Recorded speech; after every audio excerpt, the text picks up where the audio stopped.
Michael, bonjour. Bonjour Fawzi. Alors nous sommes ensemble ici à la Maison de l'Environnement pour parler un petit peu de la transition écologique et tout ce qui tourne autour de cette thématique. Oui. Comment est-ce qu'on peut mettre en évidence l'importance de la transition écologique et de la préservation de l'environnement? Alors, la transition écologique, c'est un grand mot et moi je trouve ça très intéressant. C'est comment on va arriver justement à faire changer les habitudes, que ce soit au niveau des énergies, au niveau des transports, que ce soit aussi au niveau de l'alimentation, de l'agriculture.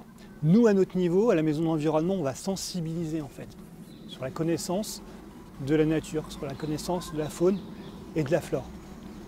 Mais il y a aussi un volet qui est intéressant, c'est la gestion des déchets et comment on arrive à valoriser aussi nos propres déchets.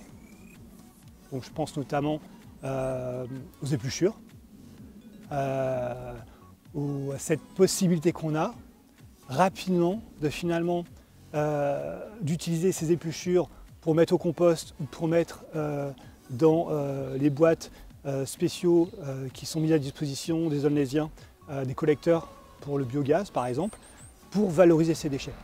Alors on parlait également de la manière dont on peut faire changer les mentalités et sensibiliser les habitants, les concitoyens, notamment ici sur la ville d'Aulnay-sous-Bois, à la transition écologique, c'est-à-dire on parle du tri sélectif, on parle aussi de la sobriété énergétique. Comment est-ce qu'on peut sensibiliser et est-ce qu'il y a des moyens et des mécanismes?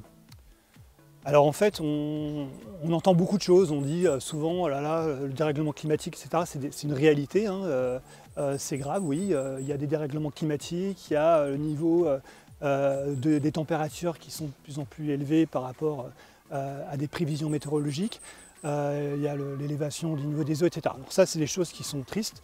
À notre niveau, ce qu'on peut faire, comme je disais déjà, c'est peut-être gérer nos déchets de manière différente, essayer aussi de trier tout simplement, ne pas hésiter à trier. Tout ce qui va être trié va être transformé dans un centre de tri pour être réutilisé. Donc je pense notamment tout simplement au verre. Hein, le verre, 100% du verre est recyclé et réutilisé. Je pense notamment aussi au carton, au papier. Il y a plein de solutions par rapport à ça. Nous, c'est vrai qu'on va tendance à la Maison de l'Environnement à sensibiliser sur la connaissance de cette riche nature. Donc que ce soit aussi par des ateliers qu'on va proposer le mercredi notamment, je pense à des ateliers le mercredi par exemple, sur par exemple des ateliers de brico-récup. Pas plus tard qu'il y a quelques jours, j'ai fait un atelier sur le blaireau, petit animal, oui, pour les 3-5 ans, avec des familles. Et donc l'idée c'était d'expliquer un petit peu quelle est la vie du blaireau et de concevoir un petit objet en récup pour qu'ils repartent avec et pour qu'ils aient vraiment une connaissance un peu plus poussée de cet animal. Alors j'ai relevé une information sur un magazine aulnaysien et il faut savoir, il faut avertir aussi les habitants que nous émettons 485 kg de déchets par an. Alors, c'est bien de le savoir parce que ça remet un petit peu les pendules à l'heure, hein, pour ceux qui ne le savaient pas. Et évidemment, ces déchets, il faut bien les recycler, il faut en faire quelque chose. Est-ce que nous, on aurait des moyens pour recycler déjà dans un premier temps, mais aussi expliquer aux habitants que voilà, il n'y a pas de miracle, il faut nous aider, il faut faire du tri sélectif. Complètement. Il y a un effort qui est important au niveau de la commune et aussi au niveau de Paris-Terre d'Envol, pour sensibiliser les populations déjà à trier leurs déchets, ça c'est une chose importante. Et alors oui, c'est un peu plus que la moyenne nationale. Ceci dit, il y a aussi un travail de sensibilisation par rapport notamment au compostage. C'est-à-dire des formations de compost qui sont faites à la Maison de l'Environnement par exemple. Pour les habitants, ils peuvent venir? Pour les habitants, ils peuvent venir. Et pour les habitants de Paris-Terre d'Envol. D'accord. Toute la ville de l'EPT. Et donc, ils ont possibilité, ces gens-là, de suivre une formation et de repartir avec un composteur pour pouvoir ensuite mieux gérer leurs épluchures, leurs déchets, etc. Là, tu parles des déchets organiques. Hein, je parle des déchets organiques. Mais c'est important parce que les déchets organiques, c'est ceux qui vont contenir beaucoup d'eau. Oui. Et c'est ce qui vont alourdir les poubelles. Ah, oui. Donc 15 à 20% d'une poubelle, c'est représenté par des déchets organiques. Donc si ces déchets-là, au lieu de terminer à la poubelle, ils sont dans un compost où ils sont directement amenés dans un collecteur qui sont disposés un petit peu partout dans la ville, Là, on va valoriser les déchets et là, le nombre de déchets par personne sera moins important, en tout cas dans les poubelles.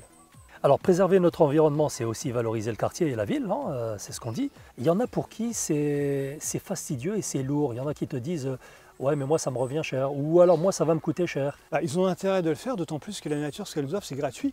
Quand on se promène en forêt, on se sent bien, c'est un service qui est gratuit. Quand on va faire une baignade dans la mer en été, c'est la nature qui nous l'offre et c'est gratuit. Donc je pense que quand on va en montagne, etc., quand on se balade, je pense vraiment que c'est des efforts qui peuvent vraiment être faits, qui sont simples quand les personnes peuvent le faire, hein, j'entends bien. Voilà, il y a toujours des personnes qui ont peut-être des difficultés pour se déplacer, etc. C'est un autre problème.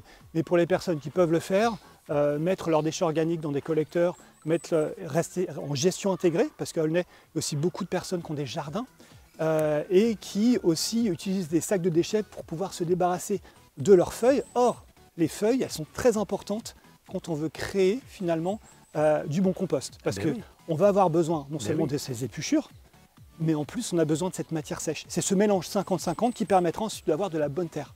Donc gardez précieusement vos feuilles parce que en fait c'est de la matière, c'est riche. Alors en ce moment les feuilles tombent, il faut garder ces feuilles mortes, ces feuilles sèches, pour pouvoir ensuite faire le mélange avec cette matière organique pour créer de la bonne terre et du bon compost. Quel geste peut faire le citoyen lambda pour économiser de l'énergie? Là, on passe à l'énergie. Oui.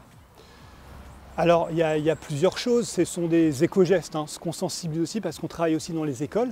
On fait de la sensibilisation dans les écoles. On sensibilise aussi aux énergies. Alors, les éco-gestes, c'est quoi? C'est des choses qu'on a appris à l'époque qui étaient plus dans une dynamique d'économie. Aujourd'hui, ça se transforme dans une dynamique de respect de l'environnement. Donc, c'est quand on sort d'une pièce, on éteint la lumière. C'est des petites choses simples.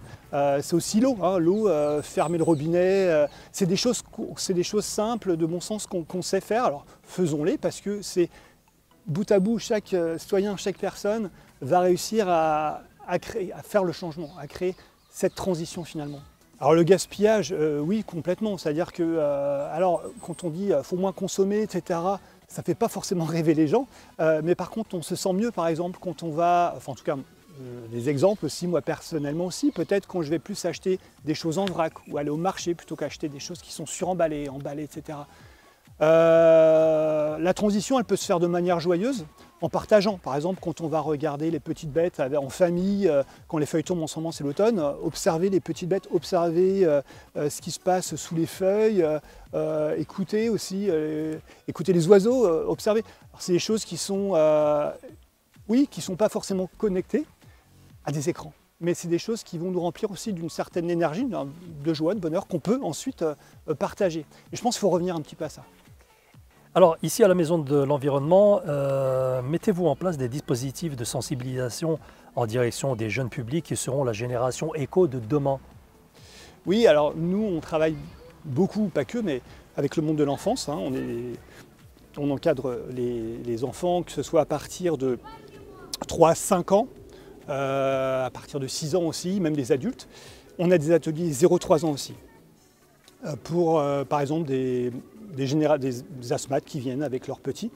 Donc oui, on sensibilise dans les écoles, on sensibilise dans les ateliers et aussi on met en place des expositions qui sont ouvertes à tous les citoyens, aux écoles, aux habitants, aux partenaires, aux associations, etc.